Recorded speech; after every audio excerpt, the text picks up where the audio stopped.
Alam ko na naghahanap ka ngayon ng pagkakakitaan. Malamang isa kang OFW o empleyado na nawala ng trabaho dala ng panahong ito. Pero bago ang lahat, alam niyo ba na simula nung tumama ang pandemya sa ating bansa, ay marami talagang negosyong naapektuhan, lalugi at nagsara na nagresulta sa pagkawala ng trabaho sa marami sa ating mga kababayan. Ngunit, merong mga negosyo na malakas kahit sa gitna ng panahon ng pandemya, gaya ng mga health and wellness, na dahil sa kalusugan ay dinagsa ng ating mga kababayan.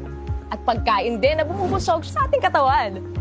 At sa gitna ng limitasyon sa paglabas ay nandyan ang iba't ibang delivery service na naghahatid sa atin ng mga online orders. Sila yung mga halimbawa ng mga negosyong lumakas sa gitna ng pandemya, pero alam nyo ba na ang delivery service lang ang nangingibabaw sa lahat ng to? Sa kahit anong sitwasyon, palaging in demand talaga ang negosyong ito.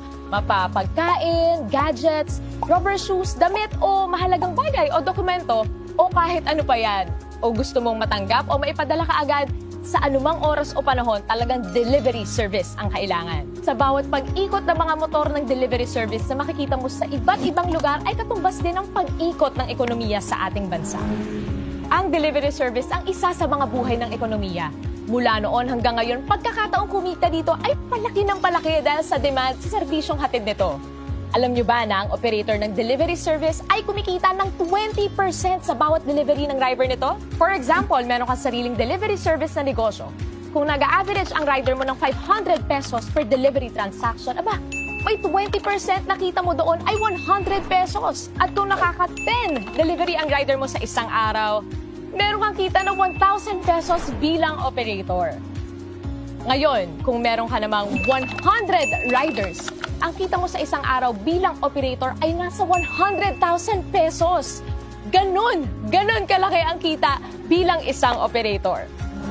Paano nga ba maging isang operator at magkaroon ng sariling delivery service na negosyo? Hindi biro ang magtayo ng isang delivery service na negosyo. Unang-una, kailangan mo ng malaking kapital na mahigit 30 million para iset up ang opisina at maghanap ng mga empleyado para sa operations nito.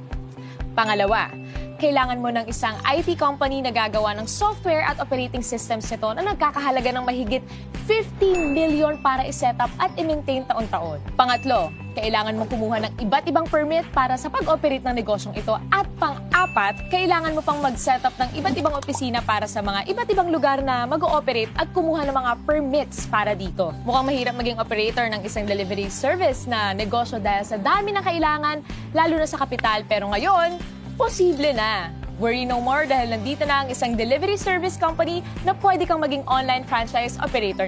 TokTok, ang pinakabagong delivery service at ang kauna-unahang online franchise operator delivery service company ay kakatok na sa mga pintuan nyo. Bilang isang TokTok online franchise operator, magkakaroon ka ng mga benefits na may enjoy mo. Pwede kang tumanggap ng mga rider applicants under you with up to 100 riders per operator. Magkakaroon ka ng TokTok delivery service link to monitor your riders and transactions na kahit cellphone lang, pwede na! Kumita ng 7% sa lahat ng delivery transactions ng mga riders mo. At pwede ka rin magkaroon ng pagkakataong kumita ng hanggang 30 to 60,000 pesos. Kada buwan yan, take note, at nasa bahay ka lang. At pwede ka na rin maging online franchise operator anywhere in the Philippines na hindi mo na kinakailangan mag-set up ng kanya-kanyang opisina sa iba't ibang lugar. Nasa bahay ka lang, pwede na. Magkano naman ang kapital na kailangan para maging isang TokTok online franchise operator? Unlike sa mga traditional delivery service, dito sa TokTok, ang pangarap mong maging isang delivery service operator ay posible na. Hindi mo kailangan maghanap ng malaking opisina. Hindi mo kailangan maghanap ng mga empleyado. Hindi mo rin kailangan gumastos para sa IT system at software. Basta may cellphone at internet ka, pwede na! And the best part, hindi mo kailangan ng malaking kapital, hindi mo kailangan ng 30 million, 20 million, 5 million, or kahit 500,000 pesos. Pero what if, sa halagang 288,000, pwede ka na mag-operate ng sarili mong TokTok online delivery service? Mas okay, di ba? Huwag ka muna mag-celebrate dahil naintindihan ni TokTok ang pinagdadaanan ng karamihan sa ating mga kababayan sa panahong ito. Kaya from 288,000, ginawa na lang nilang 58,888 ang kapital para maging isang TokTok online franchise operator. Kaya operate na agad! Dalawa ang paraan para kumita dito bilang TokTok online franchise operator. Una, magkaroon ka ng personal delivery link na pwede mong i-post at i-share.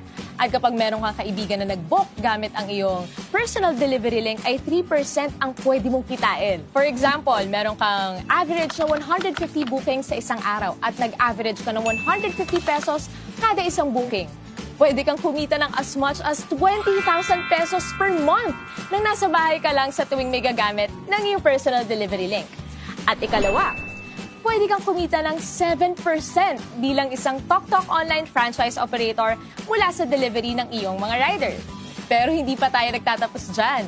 Kapag decided ka na nasubukan ang negosyong ito, nandito ang TokTok para makatulong sa inyong lahat. For a limited time only, pwede ka nang maging isang TokTok online franchise operator for a special and limited promo price na 16,888!